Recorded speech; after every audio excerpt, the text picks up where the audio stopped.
after Marlowe, the idea of the devil bargain became a very common occurrence in literature.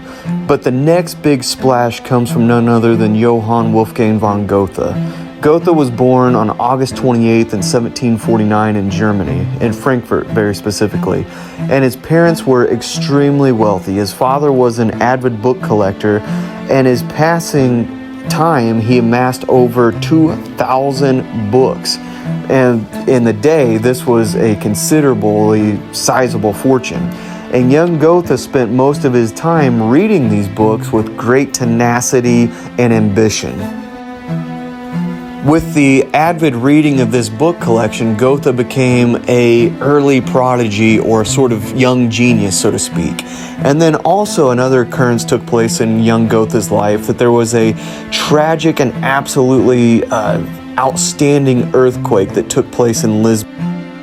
And at this point, Goethe seen the aftermath and the fallout from this natural disaster, and he admitted that he began questioning the existence of God and what is good and what is fundamentally right in this universe. Goethe admitted to being very close to his mother, and his mother was more of an artistic nature. She really enjoyed theater, and Goethe took after her in this regard, also enjoying theater from a very early age.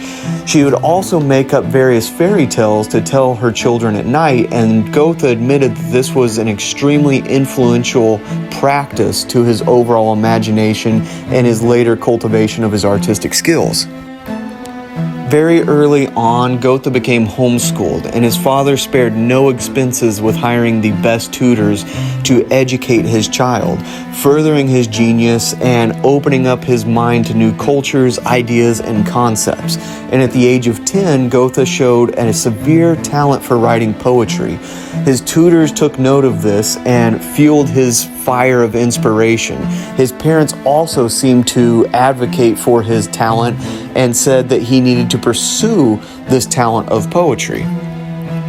Yet aside from practicing poetry and writing poetry, Goethe also became a very skilled fencer, which was an idealistic sport in Germany at the time.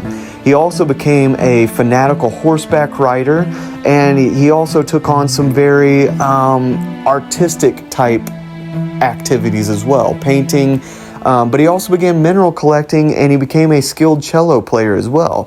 In other words, young Goethe was very rounded, perhaps more rounded and more cultured than most adults in this time. Goethe would go on to college and he would start studying law, but he suffered through law classes. He found them agonizing and boring and completely futile and empty of meaning. Instead, he rather enjoyed classes on classical literature, natural sciences, and so forth. But in the midst of his studies, he became severely ill. A lot of people speculate that this was a psychosomatic illness, that it was a manifestation of his depression and his disdain for the law classes. Nonetheless, he returned home. And as he returned home, without a diploma, of course, this created a lot of strife and dissonance between his father and him, and it fractured the relationship perhaps permanently. Yet while he was at home, suffering from the defeat of college and still suffering his illness, engaging in a tumultuous relationship with his father, Goethe found it in himself, perhaps out of his melancholy ambition, to write his first work. Then in the year 1774, Goethe would meet yet another tragic inspiration in his life. He would meet a young woman and he would fall head over heels for her, deeply and madly in love. The issue, though, is that she did not reciprocate his feelings, and Goethe fell into a deep, deep depression. But in this slump, he found it in himself to write The Sorrows of Young Weathers, an exact representation of the melancholy that he was feeling and the pain that can be caused from love and love lost. The Sorrows of Young Weathers was a fascinating book, and it was a book of letters. And it was largely inspired by Goethe's own depression from his love rejected, but it was also inspired by a friend of his who 2 years previous to this had killed himself because he fell in love with a married woman. Not to spoil it, but The Sorrows of Young Weathers ends with the young man committing suicide. This plunged Goethe into his fame and esteem and gained the reputation that we know him for today. But around this, it stirred up a lot of controversy. because after the publication, a lot of young men who were dealing with the troubles of love and love lost and the tumultuous aspects of romance at a young age began committing suicide. And this even gained The Sorrows of Young Weathers to be ceasing production in some areas. It could not be sold in other areas, and it gained a lot of political attention, none of which was very behooving to Goethe, but all press is good press in the end, and it stirred up a fire around his established reputation. Then Goethe released his fantastical Faustus. Goethe's father seemed to have a book on Faust in his library, and this piqued young Goethe's imagination, and it certainly had an influence on his scientific life, which he was very known for, yet not known in our modern world for. Nonetheless, Goethe started working on Faust at the age of 20 and would continue to work on Faust through the remainder of his life into his 70s. The book was published in extract in 1808, and the whole book, in several parts, came out in 1832. Whenever the entirety of the book was released, it immediately became a national heritage for Germany. Finally, Goethe was 82 years old when he finished Faust, in its entirety that is, and had made a confession that it was no trifling matter to conclude something at the age of 82 that was conceived in his 20s. Goethe's Faustus proved to be deep and absolutely riddled and charged with meaning, with mythological motif, with archetypes. And it certainly was very meaningful to Goethe himself because it really reflects his life and his heart and his metamorphosis through time. It also had satire that was aimed at the culture of the day and had scientific insights which were cutting edge and absolutely profound. It also had metaphysical themes. It had magical and mythological undertones, and it had a profound mythology and philosophy that overshadowed the entirety of the work.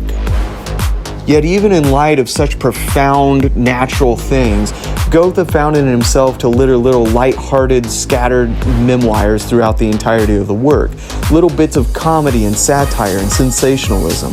Goethe always found it amusing that people would read such deep meanings into things that he considered pure nonsense or things of purely comical value. And throughout his life, he found this to be one of the most humorous aspects.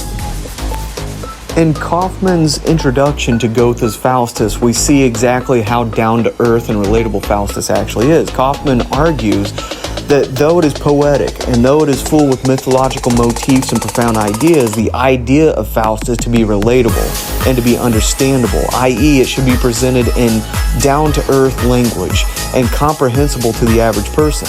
So Faust is at times very comical, and at other times it is very sensational.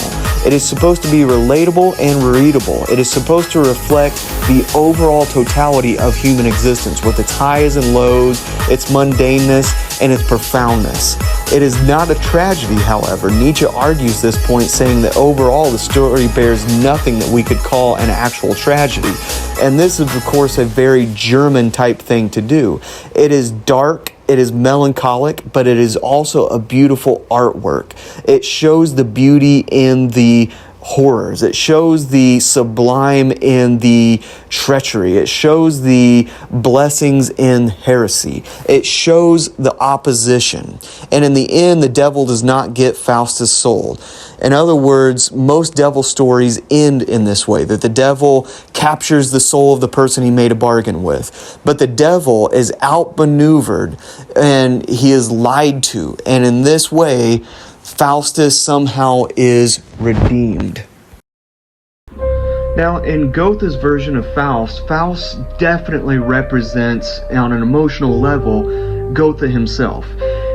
He's a sort of symbolic expression of the changes that Goethe goes through in life. And as he starts in his 20s writing, you can see Faustus reflect the youthful ambition and the youthful mindset of Goethe.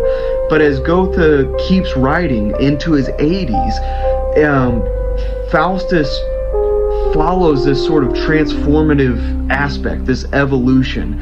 And all throughout Goethe's life, Faust seems to be a representation of various chapters that he finds himself in. But like we've addressed on several occasions already, the overall Faust legend doesn't necessarily find its beauty in the fact that it represents Goethe, which was a profound and amazing man, but it finds its beauty and its merit and its meaning and its weight from the fact that it represents you, and the fact that it represents me, and the fact that it represents the totality of the human experience. And it forces upon us very profound questions, very existential questions, very nihilistic questions. It forces us to ask these uncomfortable narratives, and it forces us to have these conversations with ourselves, these introspective, analytic looks at ourselves. And that is really the fundamental aspect of what the devil is all about.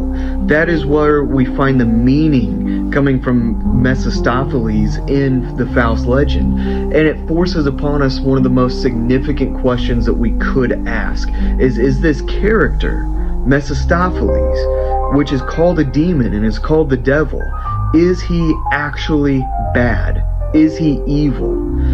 And if we ask this question, sincerely ask this question in the context of the narrative that we're given in Faust, we are forced into an uncomfortable position. We are forced into an area of grayness, an area of doubt, an area where the lines are never so cut and clear, clean, perfect. In other words, everything in this realm that we find ourselves in by asking this one fundamental question is a realm of chaos. It's a realm of confusion. It's a realm where everything is seemingly a contradiction. That is the atmosphere of the devil. That is what the devil represents, archetypically speaking. It is the shadow of ourself. It is a negation. It is a seed of doubt. It is a contrarian aspect. But that is the beauty of Faust. That is the profound nature of Faust, because it represents something that is fundamentally ingrained in all of nature. Not just human nature, but all of nature. And ultimately, in the end, the devil seems to represent natural forces, like the old deities, like the old pagan gods. The devil now is the embodiment of chaos and the creativity, the force of creation through aspects of chaos. It's the contradictory atmosphere where we see things that shouldn't make sense based on our human logic that actually happen. It's the thing that throws us into self-doubt, into doubt about the way that we know things. And ultimately, it's good for us.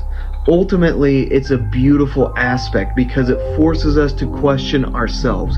It keeps us from becoming too ego-bound, too ego-driven, too self-reliant and self-important. It teaches us how fallible we actually are. And in part 3 of this dialogue, we're going to be discussing what the devil represents, and not only what the devil represents, but ultimately what the Faustian bargain actually means, and how we face it on a day-to-day basis, and how our civilization faces it incessantly, without end, without stop, without pause. We're confronted with the devil's bargain second after second after second. Even as soon as this video ends, you will be faced with a devil's contract, a devil's bargain of sorts. We'll be discussing the profound nature of that in part 3, so be sure and join us for part 3, because I don't think you'll want to miss it.